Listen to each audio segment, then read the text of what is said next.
بسم اللہ الرحمن الرحیم۔ تمام تعریفیں اللہ کے لیے جو تمام جہانوں کا مالک اور پالنے والا ہے، اور بے انتہا درود حضرت محمد صلی اللہ علیہ وآلہ وسلم کی ذات اقدس پر، جو دنیا کے عظیم رہنما اور منصف ہیں۔ جو دین پسند ہو وہی اختیار کر سکتے ہو۔ 20 ہجری میں حضرت عمرو بن عاص رضی اللہ تعالیٰ عنہ نے مصر پر چڑھائی کی تو قدم قدم پر قبطیوں اور رومیوں نے ان کا مقابلہ کیا، لیکن مسلمانوں نے ہر لڑائی میں ان کو شکست دی اور بالآخر سارا مصر فتح کر لیا۔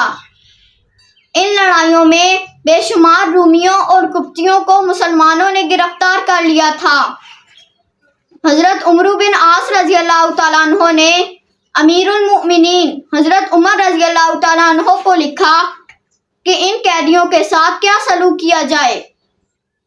حضرت عمر رضی اللہ تعالیٰ عنہ نے جواب میں لکھا کہ ان سب کو جمع کر کے کہہ دو کہ ان کو اختیار ہے کہ مسلمان ہو جائیں یا اپنے مذہب پر قائم رہیں، ان پر کوئی سختی نہیں کی جائے گی۔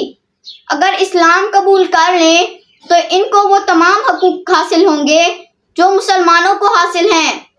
اگر اپنے مذہب پر قائم رہنا چاہیں تو ان کی جان و مال اور عبادت کی جگہوں کی حفاظت کی جائے گی۔ بس فوجی خدمات کے عوض ان کو جزیہ دینا ہوگا جو تمام ذمیوں سے لیا جاتا ہے۔ اب حضرت عمرو بن عاص رضی اللہ تعالیٰ عنہ نے تمام قیدیوں کو، جو تعداد میں کئی ہزار تھے، ایک جگہ جمع کیا، پھر سرکردہ عیسائیوں اور مسلمانوں کو بلایا اور ان کو الگ الگ ترتیب سے آمنے سامنے بٹھا دیا۔ بیچ میں قیدیوں کا گروہ تھا۔ ان کے سامنے حضرت عمر رضی اللہ تعالیٰ عنہ کا فرمان پڑھا گیا تو بہت سے قیدیوں نے، جو مسلمانوں میں رہ کر اسلام اور مسلمانوں کی خوبیوں سے واقف ہو گئے تھے، اسلام قبول کر لیا اور باقی اپنے مذہب پر قائم رہے۔ جب کوئی قیدی اسلام قبول کرنے کا اعلان کرتا تھا تو مسلمان اللہ اکبر کا نعرہ بلند کرتے تھے اور خوشی سے بچھے جاتے تھے، اور جب کوئی شخص عیسائیت پر قائم رہنے کا اعلان کرتا تھا تو تمام عیسائی ایک دوسرے کو مبارکباد دیتے تھے، لیکن مسلمانوں کو اس قدر غم ہوتا تھا کہ اکثر کے آنسو نکل پڑتے تھے۔ مسلمانوں کے غم کا سبب ان کا یہ خیال تھا کہ ان کو ہدایت پانے کا موقع دیا گیا تھا، لیکن انہوں نے اس موقع کو ضائع کر دیا۔ دیر تک یہ سلسلہ جاری رہا، یہاں تک کہ قیدیوں کا ایک حصہ اسلام قبول کر کے مسلمانوں کی برادری میں داخل ہو گیا اور دوسرا حصہ اپنے مذہب پر قائم رہتے ہوئے ذمیوں میں شامل ہو گیا۔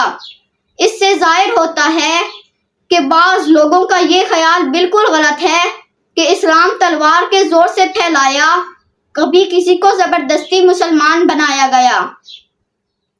اللہ ہمیں دین اسلام کے مطابق زندگی گزارنے کی توفیق عطا فرمائے اور اللہ ہمارے ملک پاکستان کی حفاظت فرمائے۔ آمین۔ والسلام۔